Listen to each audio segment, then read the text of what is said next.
আজরাইলকে, ও আল্লাহ আমারও মরতে হবে। আল্লাহ কয় সবাই রে মারছে, তুমি মরবা না কে?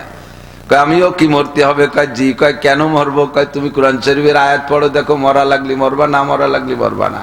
কোন আয়াত পড়বো? কয় কুল্লু নাফসিন যায়িকাতুল মাউত। সব প্রাণী। তুমি কি প্রাণী না অপ্রাণী? কয় প্রাণী। তা যদি তুমি প্রাণী হও, তাহলে এই আয়াতের দাবি হলো সব প্রাণী মরণশীল, তোমারও মরতে হবে।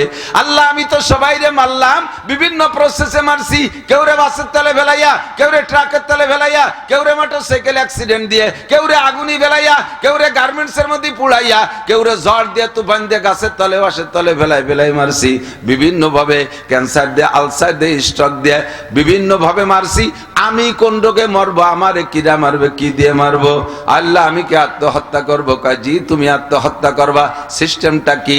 কয় তোমার হাতটা বুকের পর নিয়ে মুঠ করে টান দিবা, এ পর্যন্ত তোমার দায়িত্ব, বাকি আমার দায়িত্ব। আজরাইল যখন বুকের উপরে হাত মাইরা মুঠ করে হাতটা টান দিবে, ওই হাতের সাথে জান বের হয়ে যাবে। আর তখনই আল্লাহ পাক বলবেন, ইয়া মালাকাল মাউত কুন মাইয়িতান। এ জায়গা কোন শব্দ ব্যবহার করবে? আজরাইল তুমি মরে যাও।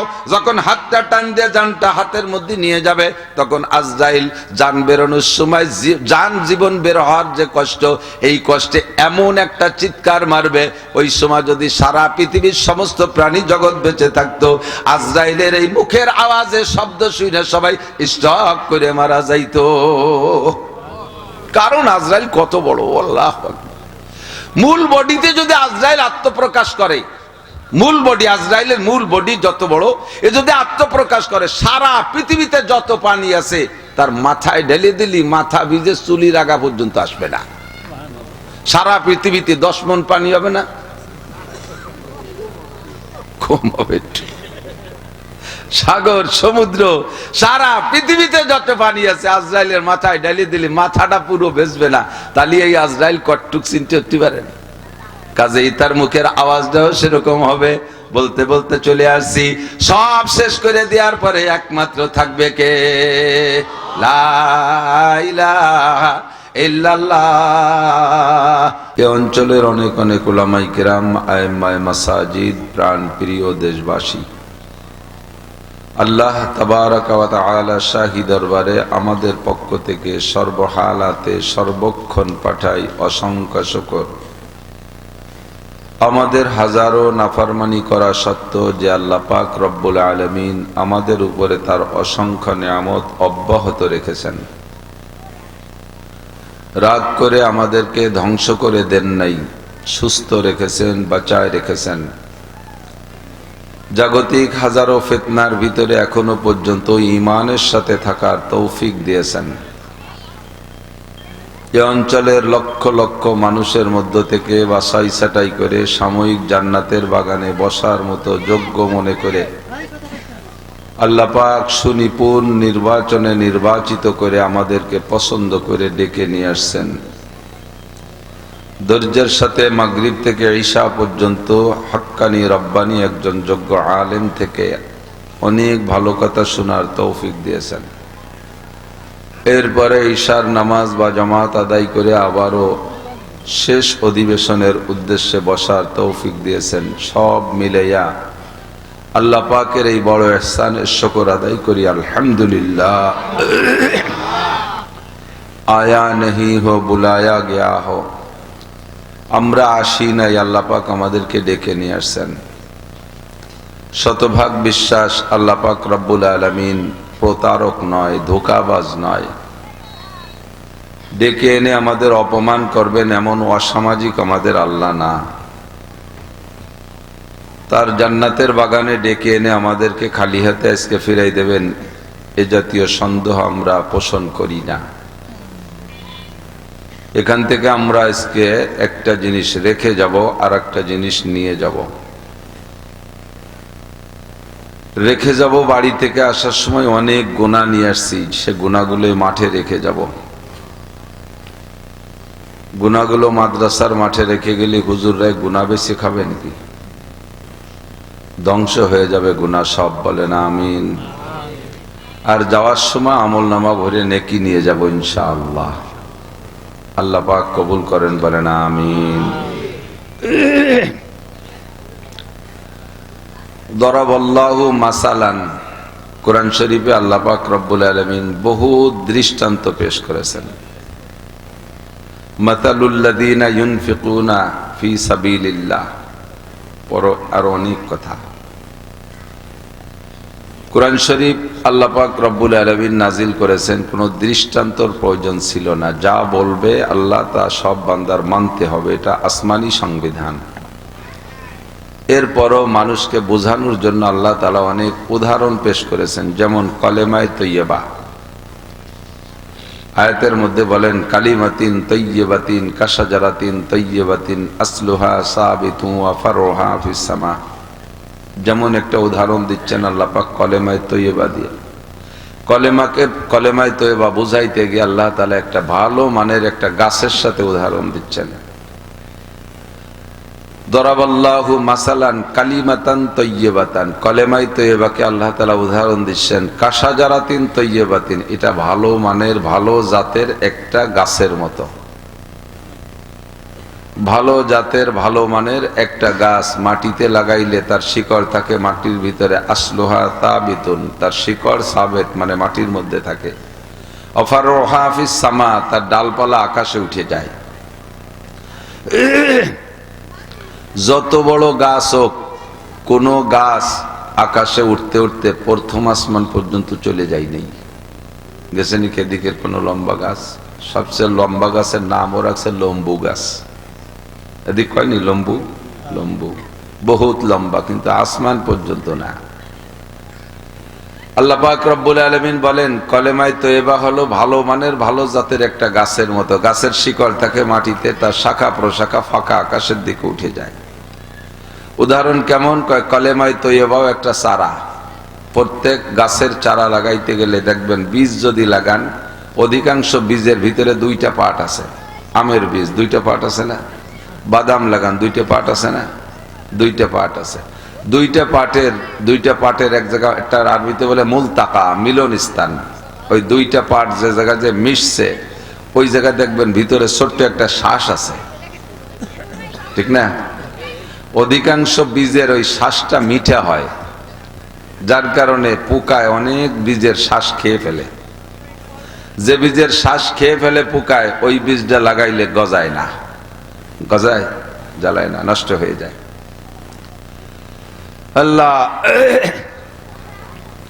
তো ওই বীজটা মাটিতে লাগাইলে সুন্দর কি বলা হয়, শ্বাসওয়ালা একটা বীজ মাটিতে লাগাইলে পানি দিলে, তোর ভিতরে পানি দিলে, গোড়ায় পানি দিলে সুন্দর করে সময় মতো জ্বালায়।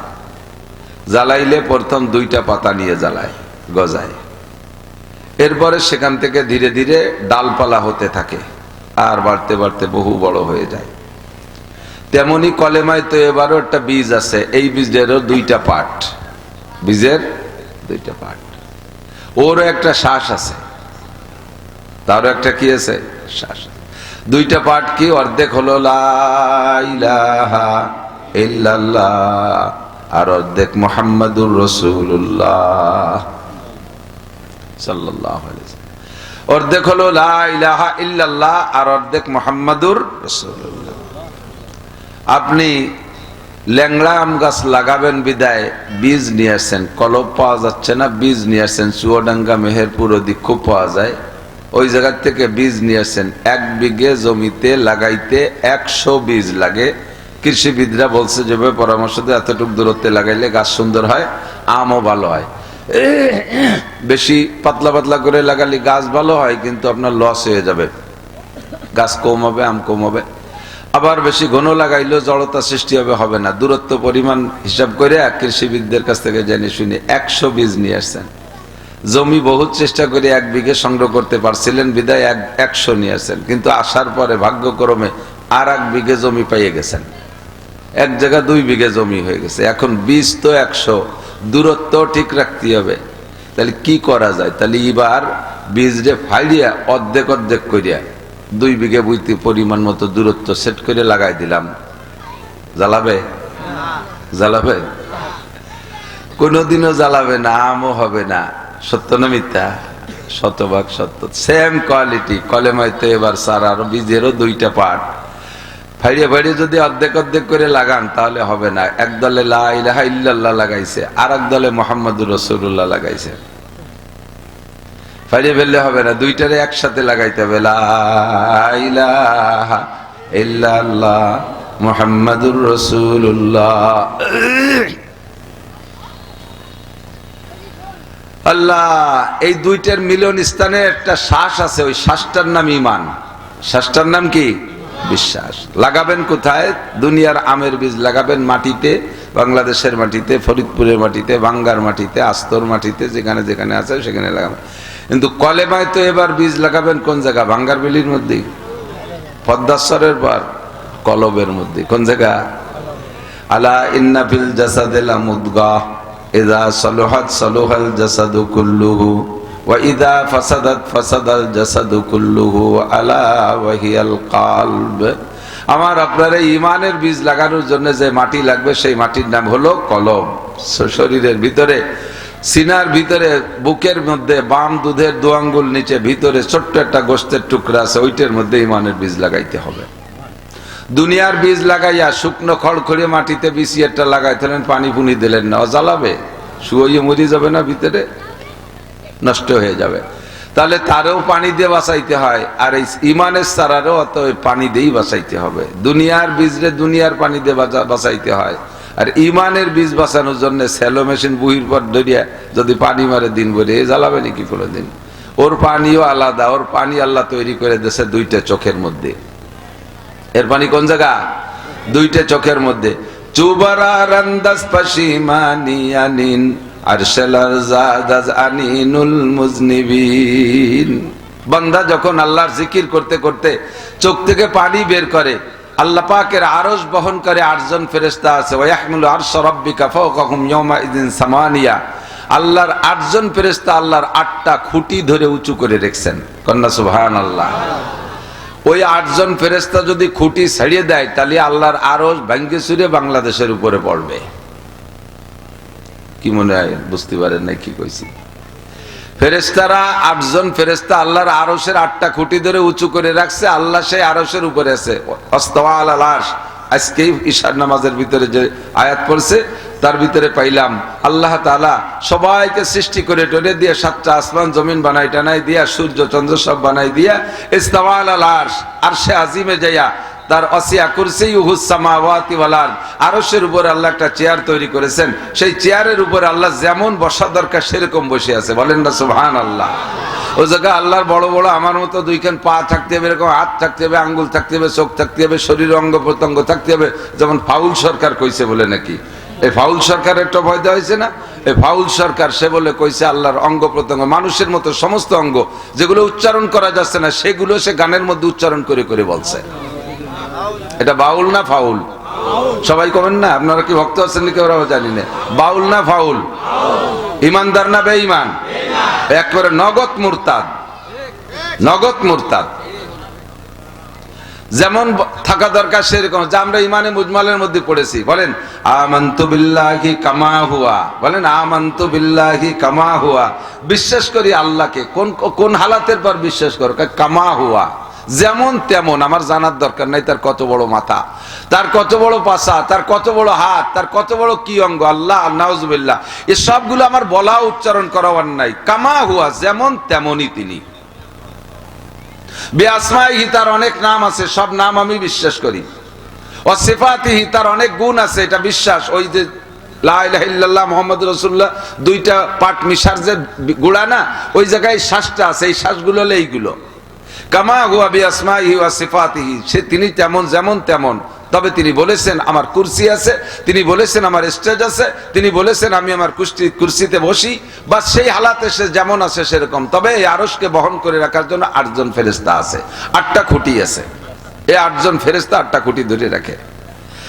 আল্লাহু আকবার। হাসরের মাঠে কিয়ামত যখন হয়ে যাবে, দুনিয়া যখন ধ্বংস হয়ে যাবে, ধ্বংসের সময় আজরাইল আলাইহিস সালাতু ওয়াস সালামকে আল্লাহ পাক বলবেন, আজরাইল কতদূর কি মারছো টারছো? দুনিয়া কেউ বেশি টেসি আছেন একবার কোনো জায়গা না? সব শেষ। সব শেষ করে দিছি, কিচ্ছু নাই, একেবারে প্রাণী সব শেষ। বলে হ্যাঁ ভাঙ্গা গেছিলে ও জায়গা, ওই যে ব্রিজের তল যে কোনো জায়গা লুকাই ফুলে আসেন নাকি কেউ? সে ভাঙ্গাই তো নাই, মাটির তো মাটিও নাই। তেমন কিরা কিরা আছে, কয় নাহনু সালাসাতা আশার, আমরা 13 জন আছি। কয়জন? 13 জন। কেডা কেডা? এই সামানিয়া তোমার আরশ বহনকারী 8 জন, নাহনু আরবা, আর আমরা 4 জন, জিব্রাইল, মিকাইল, ইসরাফিল, আজরাইল, এই 12 জন, ওয়া আনতা তুমি আছো, এই 13 জন আছি। আর সব শেষ করে দিছি। আল্লাহ কয় সর্বপ্রথম ওই বড় তুমি বাদে বড় 4 জনের 3 জনের জান কবজা করে দাও। যাই এই পয়লা জিব্রাইল অ্যাটাক করছে, জানটা বের করে দিয়েছে। ইসরাফিলকে ধরছে, যার ফুতে দুনিয়া শেষ, সেই ইসরাফিলকে মেরে দিয়েছে। সারা দুনিয়ার মেঘ পরিচালক খাদ্যমন্ত্রী মিকাইল আলাইহিস সালামকে ধরছে, সবগুলো শেষ। 3 জনের জান জমা দিয়ে আল্লাহ পাক এবার জিজ্ঞাসা মানান আলান মা বাকিয়া, এখন কারা কারা আছে? কয় নাহনু আশার, আমরা 10 জন আছি। 10 জন কেডা কেডা? কয় সামানিয়া হামিলাতুল আরশ, আরশ বহনকারী 8 জন, ওয়া আনতা ওয়া আনা, তুমি আর আমি, 10 জন আছি। আল্লাহ এবার বলবেন যে তাহলে এবার ওই আরশ বহনকারী 8 জনের জান কবজা করে দাও। এই বসে বাচ্চারা কথা কয় একটু ঠেকান। আরশ বহনকারী 8 জনকে শেষ করো, তাদের জান জমা দাও। তো তখন আজরাইল আলাইহিস সালাম বলবেন আল্লাহ এই আরশ বহনকারী 8 জন তো তোমার আরশ উঁচু করে রাখছে, ওদেরকে যদি মাইরে দেই তাহলে আরশের খুঁটি ছেড়ে দেবে, তোমার আরশ তো নিচেই পড়ে যাবে। আল্লাহ পাক রব্বুল আলামিন তখন বলবেন আজরাইলকে ইকরা সূরাত ইখলাস, সূরা ইখলাস পড়ো। সূরা ইখলাস আপনারা পারেন পড়তে? সূরা ইখলাস, কুল হুয়াল্লাহু আহাদ আল্লাহুস সামাদ, কুল হুয়াল্লাহু আহাদ আল্লাহুস সামাদ, বলো ওই আল্লাহ একক, আল্লাহুস সামাদ, আল্লাহ পাক মুখাপেক্ষী, কাহারো কাছে ঠিকানা। তুমি যদি মনে করো আরশ বহনকারী 8 জন আরশের খুঁটি ছেড়ে দিলে আমার আরশ নিচে পড়ে যাবে, তাহলে তো আমি এতদিন পর্যন্ত 8 জনের কাছে ঠেকা ছিলাম। আমি আল্লাহ বলেছি কুল হুয়াল্লাহু আহাদ আল্লাহুস সামাদ, আমি আল্লাহ কাহারও মুখাপেক্ষী না, কাহারো কাছে ঠেকানা। ওই 8 জনের কাছে আমি ঠেকানা, কাহারো কাছে ঠেকানা। তোমাদেরকে ব্যবহার করেছি, আজরাইল তোমারে ব্যবহার করেছি, মাত্র ব্যবহার করেছি। প্রাণী জগতের জান কবজা করার জন্য জিব্রাইলকে ব্যবহার করেছি, বার্তা বহনের জন্য মিকাইলকে ব্যবহার করেছি, পানি বর্ষানোর জন্য, আর ইসরাফিলকে ব্যবহার করেছি যা দুনিয়াকে সিঙ্গার ফুক দিয়ে ধ্বংস করার জন্য। তোমাদের কেউরে যদি ব্যবহার নাও করতাম, আমি আল্লাহ পাকের কুদরত আছে, ওয়াইদা আরাদা শাইআন আইয়াকুলা লাহু কুন ফায়াকুন, আমি যে কোনো কাজ করার ইচ্ছা করলে দুনিয়ার কেউরে লাগে না, ফেরেশতা জগৎ লাগে না, জিন জগৎ লাগে না, কোনো আসবাব লাগে না, শুধুমাত্র 2টি হরফ বলতে যে দেরি, সঙ্গে সঙ্গে হইতে একটু দেরি হয় না। 2টি অক্ষর হলো, 2টি অক্ষরে মিলিত একটা হরফ, তার নাম হলো কাপনুন পেশ। কাপনুন পেশ কোন, কোন কইলে সব হয়ে যায়। আজরাইল তুমিও মনে করো না লক্ষ লক্ষ কোটি কোটি প্রাণী ধ্বংস করছো তুমি, সবার জান তুমি আনছো, তোমারে না বানাইলে বুঝি এগুলো আমি মারতে পারতাম না, আমি তোমারে আনতে তোমার এই জানগুলো আমি কবজা করতে পারতাম না, তুমি তা মনে করো না। সবাই রে আমি আল্লাহ কোন দিয়ে শেষ করতে পারি, কোন দিয়ে তৈরি করতে পারি, কথা বলেন ঠিক কি ঠিক না? রাজা বলো, বাদশা বলো, ডোনাল্ড ট্রাম্প বলো, নেতানিয়াহু বলো, জো বাইডেন বলো, মোদি বলো, আর যত গদি বলো, যা কিছু আছে সবগুলোকে ধুলাই দিতে আমার আজরাইল লাগে না, মাত্র কোন শব্দ বলবো সব ধ্বংস হয়ে যাবে। বলুন ঠিক কি ঠিক না? কাজী তোমার যে আকীদা আমাকে বহন করে রাখছে 8 জন ফেরেশতা, এরা ছেড়ে দিলে আমি পড়ে যাব, এর থেকে তুমি ফিরে আসো। আমি দুনিয়ার দেবদেবীর মতো নাই, দুনিয়ায় এক শ্রেণীর মানুষ দেবদেবীকে পূজা পাঠ করে, যার পূজা করে তারই তারা নিজ হাতে বানায়। তখন যাকে পূজা করে তাকে নিজ হাতে বানায়, আবার তার সামনে সেবা দেয়। তারা কত দুর্বল, নিজেরা নিজেদের অস্তিত্ব তৈরি করতে পারে নাই। মাবুদরা বছরের শেষে রং উঠে যায়, হ্যাঁ বছরের শেষে রং উঠে যায়, মিস্টেরিয়া দিয়ে রং দেয়া লাগে। বছর খানিক যদি ফাঁকা জায়গায় থাকে, গা গতর দুর্বল হয়ে যায়, সুজায় দাঁড়ায় থাকতে পারে না, পিছন দিয়ে বাঁশ একখান ঢুকোই দিয়ে 3 দিক দিয়ে 3 কেঞ্জে বান্ধে ঠেলি রাখা লাগে। আমি আল্লাহ ওই রকম দুর্বল না, আমারও রং আছে, তোমাদের দেবদেবীরও রং আছে। সিবগাতাল্লাহি আমানা আহসানু মিনাল্লাহি সিবগা, তোমাদের দেবদেবীর রং আছে, বছরের শেষে উঠে যায়, আমি আল্লাহর রং আছে। এই রঙের মতো জগতে কোনো রং নাই, আমার রং কোনোদিন ওঠে না। কথা বলুন ঠিক কি ঠিক না? আমি কোনোদিন দুর্বল হই না, আমার কোনো ভয়তে বাঁশ বাঁধায় ঠেলে রাখা লাগে না। কাজে আজরাইল তুমি যে ধারণায় ছিলে ওখান থেকে ফিরে আসো। জি আল্লাহ, আমার ধারণার থেকে ফিরে আসছি। জি এবার কি করব? কয় ওই 8 জন রে মাইরা দাও। সেই 8 জনের জান কবজা কইরা আল্লাহর কাছে জমা দিবে। এবার আল্লাহ বলবেন আল আন মা বাকিয়া, এবার কি কি আছে বলো আজরাইল। কয় এখন আর কেউ নাই, আনতা ওয়া আনা, তুমি আর আমি আছি, আর কেউ নাই। আল্লাহ পাক বলবেন কুল্লু শাইন হালিকুন ইল্লা ওয়াজহুল্লাহ। এ আজরাইল, আমার নাম হাইয়ুন কাইয়ুম, আমি চিরঞ্জীব, চিরস্থায়ী, আমি কি বলে অবিনশ্বর, আমার কোনো ধ্বংস নাই, আমি থাকবো, সব ধ্বংস হয়ে যাবে। আজরাইল এবার তুমি আছো, তোমার জানটা আমার কাছে জমা দাও। আজরাইলকে, ও আল্লাহ আমারও মরতে হবে। আল্লাহ কয় সবাই রে মারছে, তুমি মরবা না কে? কয় আমিও কি মরতে হবে? কয় জি। কয় কেন মরবো? কয় তুমি কোরআন শরীফের আয়াত পড়ো, দেখো মরা লাগলি মরবা, না মরা লাগলি মরবা না। কোন আয়াত পড়বো? কয় কুল্লু নাফসিন যায়িকাতুল মাউত। সব প্রাণী, তুমি কি প্রাণী না অপ্রাণী? কয় প্রাণী। তা যদি তুমি প্রাণী হও, তাহলে এই আয়াতের দাবি হলো সব প্রাণী মরণশীল, তোমারও মরতে হবে। আল্লাহ, আমি তো সবাইরে মারলাম, বিভিন্ন প্রসেসে মারছি। কেউ রে বাসের তলে ফেলাইয়া, কেউ রে ট্রাকের তলে ফেলাইয়া, কেউ রে মোটরসাইকেল অ্যাক্সিডেন্ট দিয়ে, কেউ রে আগুনি ফেলাইয়া, কেউ রে গার্মেন্টস এর মধ্যে পুড়াইয়া, কেউ রে ঝড় দিয়ে, তুফান দিয়ে, গাছের তলে বাসের তলে ফেলাই মারছি। বিভিন্ন ভাবে ক্যান্সার দিয়ে, আলসার দিয়ে, স্ট্রোক দিয়ে, বিভিন্ন ভাবে মারছি। আমি কোন রোগে মরবো? আমারে কিরা মারবে? কি দিয়ে মারবো? আল্লাহ, আমি কি আত্মহত্যা করবো? কয় জি, তুমি আত্মহত্যা করবা। সিস্টেমটা কি? কয় তোমার হাতটা বুকের পর নিয়ে মুঠ করে টান দিবা, এ পর্যন্ত তোমার দায়িত্ব, বাকি আমার দায়িত্ব। আজরাইল যখন বুকের উপরে হাত মাইরা মুঠ করে হাতটা টান দিবে, ওই হাতের সাথে জান বের হয়ে যাবে। আর তখনই আল্লাহ পাক বলবেন ইয়া মালাকাল মাউত কুন মাইয়িতান, এ জায়গা কুন শব্দ ব্যবহার করবে। আজরাইল তুমি মরে যাও। যখন হাতটা টান দিয়ে জানটা হাতের মধ্যে নিয়ে যাবে, তখন আজরাইল জান বেরোনোর সময় জান জীবন বের হওয়ার যে কষ্ট, এই কষ্টে এমন একটা চিৎকার মারবে, ওই সময় যদি সারা পৃথিবীর সমস্ত প্রাণী জগৎ বেঁচে থাকতো, আজরাইলের এই মুখের আওয়াজে শব্দ শুনে সবাই স্টক করে মারা যাইতো। কারণ আজরাইল কত বড়, আল্লাহু আকবার।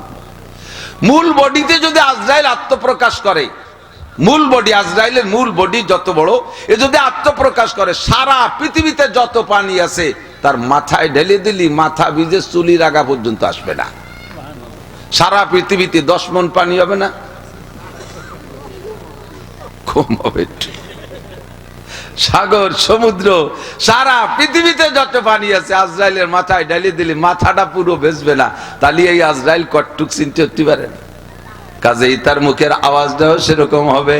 বলতে বলতে চলে আসছি, সব শেষ করে দেওয়ার পরে একমাত্র থাকবে কে? লা ইলাহা ইল্লাল্লাহ, আল্লাহ ছাড়া আর কোনো মাবুদ। অন্তরে আছে কথাটা, লাগান এই শ্বাসটা ভিতরে, মুহাম্মাদুর রাসূলুল্লাহ ছাড়া আর কিয়ামত পর্যন্ত কোন নবীর দরকার হবে? আগে দরকার ছিল, চলে গেছে, আর কোনো দরকার হবে না। নবী পাক বলেন আনা খাতামুন নবিয়্যিন লা নাবিয়্যা বাদি, আমি শেষ নবী, আমার পরে কোনো নবী আসবে না। বুইস্তু মুআল্লিমা, কিয়ামত পর্যন্ত মানব জাতির জন্য আমাকে আল্লাহ পাক উস্তাদ হিসেবে পাঠিয়েছেন। উতিতু ইলমাল আউয়ালিনা ওয়াল আখিরিন, আগে ও পিছের সমস্ত ইলম আল্লাহ পাক আমাকে দান করেছেন। কাজেই আমার পরে আর কোনো যোগ্য মানুষের দরকার হবে না। আল্লাহ পাক আমাকে শেষ নবী হিসেবে পাঠিয়েছেন। আমার স্থানীয় বাপ ও ভাইয়েরা, ভিতরে ভিতরে কিছু পয়জন ঢুকে গেছে ইদানিং। আমাদের এই ভাঙ্গাও ঢুকছে, গোপালগঞ্জ ঢুকছে, বাংলাদেশের সব থানা জেলায় ঢুকে গেছে। আর একটা পয়জন, আর একটা ষোলো পয়জন, ওইটা হলো গোলাম আহমদ কাদিয়ানির ভক্ত। ভিতরে ভিতরে তারা প্রথম টার্গেট করছে নেতাদেরকে। নির্বাচনে কারা দাঁড়াবে তাদেরকে মোটা বস্তা ভরে টাকা তো নির্বাচনের সময় লাগবে। ওই সময় যদি টাকা দেই তারা আমাদের ভক্ত হবে। একদিকে নেতা, অপরদিকে আমাদের ভক্ত। এবার নেতা যদি আমাদের টাকা খাইয়া, মাল খাইয়া ভক্ত হইয়া যায়, ওই এলাকার সাধারণ পাবলিক নেতার এগেনস্টে কথা বলবে না। আমরা সুন্দরভাবে কাদিয়ানি ধর্ম প্রচার করব। আল্লাহ আমাদের ইমানকে হেফাজত করুক, সবাই বলেন আমিন। গোলাম আহমদ কাদিয়ানি নবী না কাফের? সব মাহফিলের মধ্যে কথাগুলো স্মরণ করাই দিতে হবে। হয়তো বলবেন হুজুর আমাদের এলাকায় কাদিয়ানি নাই, এই এলাকায় কয়ে লাভ নাই। অবশ্যই লাভ আছে। কোন ঘরে যদি আগুন লেগে যায়, কোন ঘরে যদি আগুন লাগে, সবাই দৌড়ে যাইয়া প্রথম যে ঘরে আগুন লাগে ওই ঘরে পানি ডালে, ঠিক না? পর্যাপ্ত চেষ্টা করে পানি দিয়ে ওই ঘরের আগুন নিবানোর জন্য। যদি পারে তো আলহামদুলিল্লাহ, যদি দেখে যে ঘরের সাথে আর পারলাম না, নিবেনও গেল না, তারপরে কি করেন জানি না। আমাদের এলাকায় যা দেখেছি, যেটাই আগুন লাগছে তারা যদি নিবেইতে পারে তো নিবেইলো, যদি না পারে তার দাবি ছাইড়ে দিয়া পাশে যেগুলো ভালো ঘর আছে তারে ভিজায়। কতক্ষণ পাশে যে ভালো ঘর আছে তারে ভিজায় রাখে, যাতে ওটা গেছে গেছে ওর আগুন এইগুলো এসে না লাগে। কতক্ষণ যারা কাদিয়ানির আগুনে জ্বইলা গেছে তাকে ছাইড়া দিছে, যা জ্বলে মর। পাশে যারা ভালো আছেন তাকে গায়ে যাতে না লাগে, ওই আগুন যাতে না লাগে, এই জন্য সতর্ক করে দেওয়া, এই জন্য একটু ভিজাই রাখি। এতে মনে করবেন না যে এটা অপ্রয়োজনীয় কথা। সকলে জবানে একবার জবান খুলে বলতে হবে যে এই লোকটা চুপ থাকবে। আরবিতে বলে সুকুতু নিসফুর রিজা, চুপ থাকা পক্ষে সমর্থনের লক্ষণ। যদি আপনি চুপ থাকেন তাহলে বোঝা যাবে আপনিও সেই দলের একজন হতে পারেন। ভিতরে ভিতরে একটু সারা গাড়তিছে, একটু বীজ লাগানোর চেষ্টা করতেছেন ভিতরে। একটু আমি জিজ্ঞাসা করব, সবাই জবাব দিবেন, গোলাম আহমদ কাদিয়ানী নবী না কাফের? ওরে যারা কাফের না মানে তারাও, যাদের হাতে কলম আছে তাকে কাফের বলে স্বীকৃতি দেওয়ার জন্য, যাদের হাতে কলম আছে তারা কলম দিয়ে লিখে দিলি পারে বাংলার জমিনে কাদিয়ানি বসবাস করবে, তবে মুসলিম নামের সাথে নয়। তারা নিজেদের পরিচয় দেয় আহমদি মুসলিম জামাত। আরে আহমদি বলতে পারো, মুসলিম বলতে পারবে না। মুসলিম মাত্র এক জাতি, মিল্লাত আবিকুম ইব্রাহিম ওয়া সাম্মাকুমুল মুসলিমিন। সেই জাতিটা হলো মুহাম্মদুর রাসূলুল্লাহর উম্মত। কথা বলেন ঠিক কি না? অন্য কোন জাতি এই জমিনে মুসলিম থাকতে পারে না। তোমাদের নামের সাথে আহমদি কাফের জামাত বলে বাংলাদেশে বসবাস করো, আদৌ অভিযোগ নাই। তোমরা দেশের সন্তান, জন্ম নিয়েছো তোমাদের, তোমরা এই জগতের ভোটার। তোমরা কেউ না কেউ ভোট দিলে তার কিছুটা উপকার হবে। যেমন এদেশে হিন্দুরা বসবাস করে, হিন্দু পরিচয় নিয়ে তাদের সাথে আমাদের যুদ্ধ নাই। খ্রিস্টানরা বসবাস করে, খ্রিস্টান পরিচয় নিয়ে তাদেরকে তাড়িয়ে দিতে বলি না। বুদ্ধরা আছে চট্টগ্রাম পাহাড়ি এলাকায়, সিলেট পাহাড়ি এলাকায়, তারাও বুদ্ধ পরিচয় দিয়ে থাকে, তাদেরকে তাড়িয়ে দিতে বলি না। তারাও এদেশের নাগরিক, পার্লামেন্টের সদস্য হওয়ার অধিকার তাদেরও আছে। সেম তোমরাও যদি পারো পার্লামেন্টের সদস্য হবা, তোমাদেরকে চলে যেতে বলি না, কিন্তু মুসলিম পরিচয় দিতে পারবা না। তোমরা বলবা কাদিয়ানি কাফের জামাত। প্রত্যেকের আলোচনার ভিতরে খেয়াল করি, উলামায়ে কেরাম এখন এগুলো বলবে। কয়েকদিন আগে 15 তারিখে ঢাকায় বিশাল সম্মেলন করেছে একজন আলেমের বক্তৃতার পরে আমি সেখানতে আমার একটা নতুন চেতনা আসছে। আমরা সবাই মিলে জুইটা পুইটা ঢাকায় গেছিলাম কার কাছে? স্বীকৃতি আদায় করতে ডক্টর ইউনূসের কাছে। কার কাছে? ডক্টর ইউনূস বর্তমান সরকারের প্রধান। সে খালি লিখে দেবে যে কাদিয়ানি গোষ্ঠী কাফের, তারাই দিয়ে লেখাতে গেছি। সে তো নিজেই জানে না যে কাদিয়ানি কি জিনিস আর কাফের আর মুসলমান কি জিনিস। তারই এই জগতের এলেম নাই। যার এই জগতে যোগ্যতা নাই, অভিজ্ঞতা নাই, তার কাছে থেকে কি স্বীকৃতি আনতে যাব? আমার মনে হয় না যে ওই জায়গা থেকে স্বীকৃতি আনতে যাওয়াটা অত দরকার। তার চাইতে বড় দরকার হলো স্বীকৃতি আমি নিজে দেব। স্বীকৃতি আমি নিজে দেব। কোন জায়গা থেকে দিলি স্বীকৃতি হয়? জাতীয় সংসদে বিল আকারে উত্থাপন কইরা তারপরে বিলটা পাশ করার নাম হলো মূল স্বীকৃতি। কথা বলেন ঠিক কি ঠিক না? যাদের কাছে স্বীকৃতি চাই, কাফের স্বীকৃতি চাই, তারা এই বিষয়টা বোঝেই না। আমাকে সংসদে যেতে হবে, সংসদে যাইয়া পার্লামেন্ট তৈরি করতে হবে। উলামায়ে কেরামের আলেম উলামারা যে সংসদ দখল কইরা ওই জায়গা থেকে আমরা স্বীকৃতি দেব কাদিয়ানিরা কাফের, তাহলে আর কের কাছে মুনাজাত করা লাগবে না। কথা বলেন ঠিক কি ঠিক না? এমন সুযোগ নেওয়া দরকার আছে না নাই? একটু বলেন আছে? পিছনে যারা সরকার চলে গেছে, কোন সরকারের নাম ধরে সমালোচনা করি না। প্রত্যেক সরকারের কাছে হুজুররা এইভাবে চাইয়ে আইছে, সে সরকার নিজেই বোঝে না এরা কাফের না বেঈমান। ওদিকে পশ্চিমেরা কয় যে সাবধান, নো টক বাট উস্কুত। ইংরেজি বাংলা মিলেই আরবি ইংরেজি, নো টক বাট উস্কুত, কথা কবা না, চুপ থাকো। এরা যা করতেছে করতে দাও, নইলে কিন্তু এদিকে ফ্লাইট মিস করাই দেব, পশ্চিম দিক মোটে উড়তেই দেব না। বা সব চুপ করে গেছে, অথচ সব নেতা নেত্রীর উড়ন্ত পশ্চিম দিক। পশ্চিম দিক না, ইংল্যান্ডও পশ্চিম দিক, ইউরোপও পশ্চিম দিক, জাপান কি বলা হয় জার্মান পশ্চিম দিক, আমেরিকা পশ্চিম দিক, সব যায় দুবাই টুবাই যেখানে যারাই বর্তমানে যে আপদ বিপদ। এই সময় তো বাংলাদেশের নেতারা মহাজেরে দুবাই, মহাজেরে ইন্ডিয়া, মহাজেরে আমেরিকা, মহাজেরে ইংল্যান্ড, কয় পশ্চিম দিক ওরা বন্ধ করে দেব। কাদিয়ানীদের বিপক্ষে কথা বললে কোন নেতা হা করতে সাহস পাই নাই। এই নেতারাও পারবে না, এরাও পশ্চিমাদের পা চাটা। কথা বলেন ঠিক কি ঠিক না? এরাও পশ্চিমাদের গোলাম। যারা আমরা পশ্চিমাদের গোলাম না, আমরা মক্কা মদিনার গোলাম, আমরা আল্লাহ পাকের গোলাম। আমাদের সংসদে যাইয়া কলম দিয়ে লেখে যদি তাদের কাফের স্বীকৃত করতে হয়, তাহলে ওই কলমটা হাতে নিতে হবে আমাদের। কথা বলেন ঠিক না? এই জায়গা কৃপণতা করলে সর্বনাশ। সরে চলে আসছে অনেক দূর জায়গা মতো চলে যাই। আল্লাহু আকবার। আল্লাহ পাকের আরশের খুঁটি কয়টা? 8টা। এই 8টা খুঁটি ধরে আছে 8 জন ফেরেশতা। চুবারার আন্দাজ পশিমানিয়ানিন আরশেলর জাদাজ আনিনুল মুজনিবিন। আপনি যখন জিকির করেন লা ইলাহা ইল্লাল্লাহ কইয়া যখন জিকির করেন, মাঝে মাঝে পড়বেন মুহাম্মাদুর রাসূলুল্লাহ। এই ঈমানের চারা লাগাইতেছেন আপনার সিনার ভিতরে। আর জিকির করতে করতে দেখবেন এক পর্যায়ে চক্ষু থেকে পানি চলে আসছে। বান্দার চোখ থেকে যখন পানি আসে, ওই আরশ বহন করে 8 জন ফেরেশতার হাতের মধ্যে খুঁটি 8টা কাঁপতে থাকে, থরথর করে কাঁপে। 8 জন ফেরেশতা বলে, আল্লাহ জমিনে ভূমিকম্প হয়, তোমার আরশও কি ভূমিকম্প হয়? আরশ কম্পন হয় নাকি? আরশ কাঁপে কেন? খুঁটি কাঁপে কেন? আল্লাহ পাক বলে, জমিনে আমার এক বান্দা, বাড়ি তার ভাঙ্গা, শরীফাবাদ বাড়ি, ছোট্ট একটা কুড়ে ঘরের মধ্যে, এই গভীর রাত্রে উইটা, শেষ রাত্রে উইটা, তাতাজাফা জুনুবুহুম আনিল মাদাজি ইয়াদউনা রাব্বাহুম খাওফান ওয়া তামা। আমি আল্লাহর ভয়ে, জান্নাতের আশায়, জাহান্নামের ভয়ে, গুনার দিকে তাকাইয়া গদগদ করে কাঁদতেছে, চোখের পানি বেরিয়ে আসছে। ওর চোখের পানির স্রোতে তোমাদের হাতের মধ্যে খুঁটি কাঁপতেছে। প্রবল স্রোতের ভিতরে যদি বাঁশ গাড়া থাকে, থরথর করে কাঁপে। দেখছেন না? স্রোতের মধ্যে বাঁশ গাড়া থাকলে কাঁপে। ওর চোখের পানিতে স্রোতে তোমাদের হাতের মধ্যে খুঁটি কাঁপতেছে।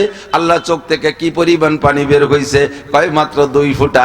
2 ফোঁটা পানিতে এত শক্তি? কয় হাত আর 2 ফোঁটা পানিতে এত শক্তি।